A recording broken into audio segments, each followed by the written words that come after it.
ලෝකයේ වාසය කරන්නා වූ මනුෂ්‍යයන් සම්බන්ධයෙන් නුවණැතියන්ගේ කල්පනාවට භාජනය විය යුතු ප්‍රධාන කරුණු දෙකක් වේ.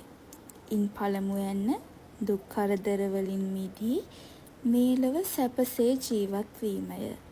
දෙවැන්න මරණින් මතු අපාගත නොවී සුගතියෙහි ඉපිද සුවසේ කල් යැවීමය. මනුෂ්‍යයෝ ගොවිකම් අත්කම් වෙළඳාම් ආදිය මෙලොව සැපයට පිහිට කර ගනිති.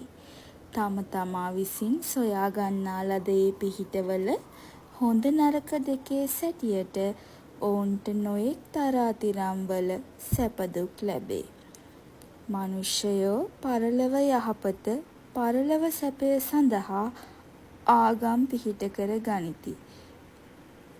මනුෂ්‍යයෙකු මේ ලොව ජීවත් වන කාලය අවුරුදු 100කට අඩු ස්වල්ප කාලයකි. ඉන් ඔබ්බෙහි ඇති පරලොව පිළිබඳ වූ කාලය කල්ප ගණනින්ද ප්‍රමාණ කළ නොහැනි දීර්ඝ කාලයකි. එබැවින් නුවණැත්තෝ මෙලොව ගැන කල්පනා කරනවාට වඩා පරලොව ගැන කල්පනා කරති. මෙලොව කොපමණ ලාභයක් ලැබෙන සැපයක් ලැබෙන කරුණක් වුවත් එය මරණින් මතු දුර්ගියේ යෑමට කරුණු වේ නම් එබඳු වැඩවලින් වැළකේ.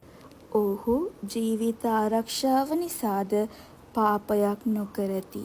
එහෙයින් අධර්මයෙන් ජීවත් වීමය ධර්මයෙන් මරණය යන දෙකින් ධර්මයෙන්ම වන මරණය උතුම්ය යන්න එහි අදහසය.